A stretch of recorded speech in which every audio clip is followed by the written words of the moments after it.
네, 안녕하세요. 꿈꾸라 대추입니다. 오늘이 8월 12일입니다. 무더위를 지나서 입추가 지났다고 합니다. 과실이 어느 정도 이제 착과가 되어서 나무가 대부분 이제 수정이 끝난 상태일 겁니다. 해서 지금 시기에 필요한 작업은 어떤 게 있으며 빨리 이루어져야 될 병해충에는 어떤 게 있는지 한번 알아보겠습니다. 네, 이 나무는 3년차 대능 대추입니다. 유심히 잘 보시면은 햇볕이 노출되는 부위에는 열매가 수정이 잘 되었지만 이렇게 안쪽에 그늘이 져서 햇빛이 들어가지 않고 바람이 안 들어가는 곳에서는 수정이 잘 안 되는 것을 알 수가 있습니다. 해서 내 포장에 대추가 수정이 잘 되었는지 안 되었는지 볼 때도 나무가 바람이 잘 통하는지 햇빛은 잘 들어오는 위치에 있는지, 또한 오늘도 많은 분들이 물어보신 것 중에 하나가 붉은 빛을 띠면서 달린 녀석이 있거든요. 어떤 분들은 햇빛이 다인 거다, 어떤 분들은 익었다 이렇게 표현하는 분도 계신데, 그게 아니라 수정 당시에 수정이 매우 잘 된 힘이 좋은 열매들은 지금 상태에서는 붉은 빛을 띠게 됩니다. 요 열매가 붉은 빛을 띠고 있는데 얘가 나중에 되면 굉장히 크고 좋은 상품의 열매가 클 것으로 생각합니다. 여기도 마찬가지죠. 여러 개 쪽에 끝부분에 되게 붉게 물들어 있죠. 네, 붉게 물들어 있는 것은 매우 좋은 과실이라고 보시면 될 것 같습니다. 자, 두 번째는 가지를 고정시키는 작업입니다. 나갈수록 열매가 많이 달리고 하면은 이 지탱하는 가지가 부러질 수가 있습니다. 해서 보통 이제 가지를 고정하는데 두 가지 방법을 제가 말씀드릴게요. 첫 번째는 집게를 이용하는 방법입니다. 집게 안쪽에 보면은 이렇게 홈이 나 있습니다. 이 홈에 나 있는 것을 끈을 홈에 고정시킨 다음에 이렇게 가지를 해주면은 이 가지가 눕지 않고 끈이 지탱해주는 이런 역할을 합니다. 이 끈은 시시드론이라 그러는데 끈을 사용하지 않은 현재 상태 높이라고 보고, 그래서 이 홈에 이렇게 끼워, 먼저 이렇게 끼운 다음에 이런 식으로 하게 되면 어떻게 돼? 올라오지. 이런 식으로 고정을 하지. 네, 좀 전에 끈과 호박 집게를 이용해서 가지를 고정시켰다면 이번에는 다른 경우입니다. 좀 전처럼 어떤 끈을 이용해서 하려면 중간에 기둥이 있어야겠죠. 그래서 그 기둥에 끈을 고정시킨 다음에 끈의 끝부분을 이용해서 가지를 지탱을 한다면, 이번 같은 경우에는 이런 중간에 기둥이 없는 경우죠. 노지 포장 같은 경우에는 중간에 기둥이 없겠죠. 하우스와는 다르게. 그럴 경우에 할 수 있는 방법은 우리가 흔히 아는 고추 지주대입니다. 고추 지주대에 이런 Y자 캡을 이용해서, 좀 전에는 위에서 밑으로 고정을 했다면은 이번에는 밑에서 위로 가지가 안 처지도록 이런 식으로 고정하는 방법이 있을 수 있습니다. 지금 이제 과일이 점점 무거워지면은 가지는 그 무게를 못 이겨서 점점 눕게 될, 휘게 될 거고, 결국에는 또 그 무게를 못 이기게 부러질 수가 있기 때문에 가지 고정 작업은 필요하고, 재배 조건에 따라서 끈을 이용하는 방법과 이런 고추 지주대를 이용하는 방법 두 가지가 있음을 알 수가 있습니다. 받치기 전, 그리고 받쳤을 경우. 자, 지금 보시면 잎과 열매에 하얀색의 무언가가 많이 묻어 있는 것을 알 수가 있습니다.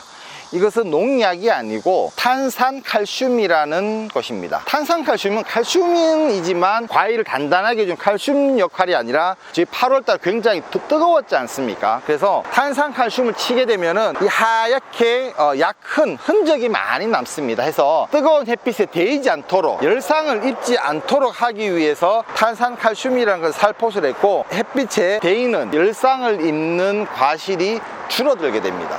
이번에는 품종입니다. 여기 보시면 독일 포장에 나무가 심겨져 있는데, 왼쪽이 보면 과가 좀 크죠, 오른쪽은 좀 작죠. 왼쪽에 있는 것은 조생종 품종인 선희향이라는 품종이고, 오른쪽은 이제 중생종인 대능이라는 우리가 흔히 아는 사과대추입니다. 같은 포장이라 할지라도 품종에 따라서 선희향 같은 경우에는 한 앞으로 20일 이후면은 출하가 가능할 것 같습니다. 그래서 추석 전에 정상적인 출하 가능할 것 같고, 일반 사과대추는 앞으로 한 50일 정도, 그래서 한 9월 하순이나 9월 20일 지나서 출하를 하지 않을까 그렇게 생각하고 있습니다.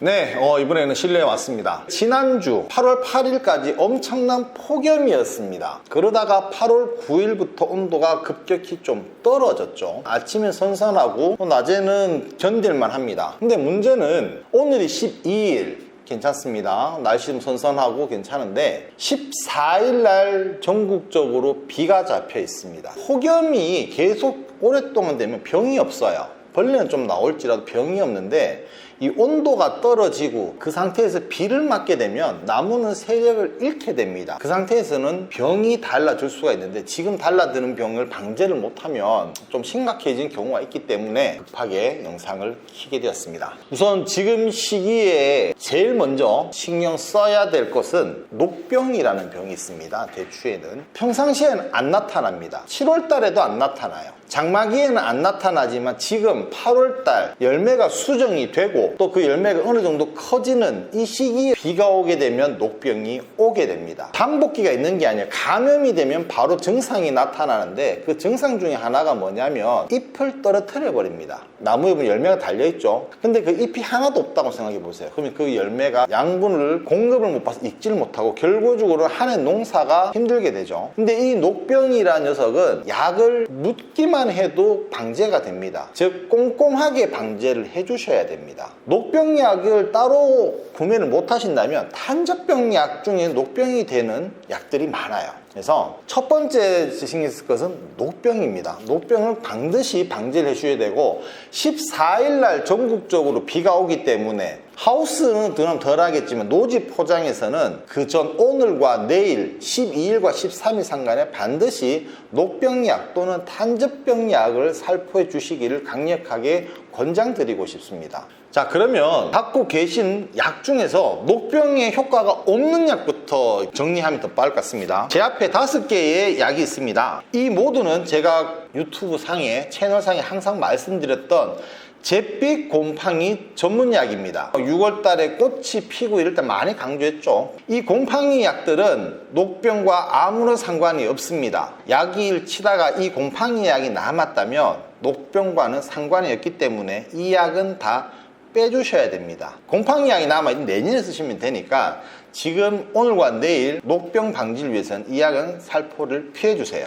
자, 두 번째입니다. 두 번째는 탄저병 약은 맞아요. 탄저병 약은 맞는데 대부분이 초기에 즉 5월 달에 살포하는 예방약들입니다. 이 약들은 탄저병 약은 맞지만 녹병 방제에는 효과가 현저히 떨어집니다. 이 약도 아마 재고가 있을 겁니다. 약이 남으셨다 할지라도 녹병과는 관련이 없는 약이기 때문에 살포를 안 해주시기를 권장드립니다. 어떤 약이 그러면은 녹병도 되고 탄저도 되느냐? 자, 여러분들 이 약 잘 아시고 계시죠? 되게 유명한 약이죠. 이런 약 과수하신 분 이 약도 잘 아실 것 같아요. 이런 약 녹병과 탄저의 효과가 상당히 좋습니다. 녹병은 말씀드린 진하게 치는 게 아니라 약이 다 묻어야 돼요. 나무 전체, 잎 전체, 잎 뒷면, 앞면 다 묻어야 됩니다. 꼼꼼하게 치셔야 되고, 그리고 저희가 연초에 줄기썩은병 이야기하면서 제가 이 약을 언급드렸을 겁니다. 이 약은 녹병의 효과가 있어요. 그래서 이 약 재고가 있으신 분들은 이 약은 살포하셔도 좋습니다. 그래서 이 약이 없다면은 이런 약들 구매해서 반드시 오늘과 내일 살포해 주시기를 권장드립니다. 자, 두 번째는 나는 그럼 탄저병 약 방제했어. 그러면은 또 한 약일 수도 있어요. 자, 대추를 원래 처음 하신 분들은 잘 모를 수도 있지만 10월 달에 열매를 출하해서 판매하시는 분들이 누구나 겪었던 세균 열매 썩은 병입니다. 작년에 추석 지나고 10월달 한 달 동안 비가 왔죠. 그래서 출하하는 수확하는 과일 모두가 점이 다 박혔어요. 세균 열매 썩은 병인데 지금부터 나오기 시작합니다. 이 세균 열매 썩은 병과 녹병은 꼭 필요한 환경 조건이 있습니다. 뭐냐면 과습입니다. 습이 있어야 돼요. 건조하면은 이게 안 나와요. 그래서 비 온 다음 날 얘들이 밀도가 확 증가하는 겁니다. 세균 열매 썩은병 약은 우리나라에 많지는 않습니다. 이 약 외에 뭐 방범대라든지 브라마이신이라든지 많지가 않아요. 하지만 뭐 잠복기 이런 게 없습니다. 그냥 발병하면 바로 증상이 나타나는데 작은 열매에서도 나올 수가 있고 좀 큰 열매에서도 나올 수가 있습니다. 이 세균 열매 썩은병 약도 지금 놓쳐서는 안 되는, 꼭 방지를 하셔야 되는 병균 중에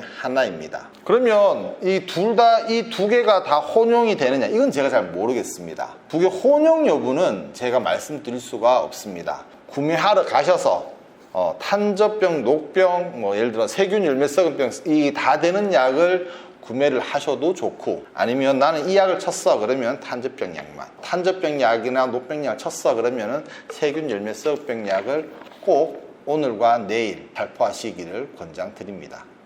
자, 이번에는 병 이야기는 다 했고 충입니다. 8월 8일까지 엄청 더웠죠. 뜨거웠죠. 병이 없어요. 그 대신 뭐냐, 벌레가 많이 나옵니다. 그 중에 하나가 우리가 흔히 하는 청벌레, 전문 용어는 파밤나방. 작년에는 9월 달에 나오던 녀석들이 7월 달부터 나왔습니다.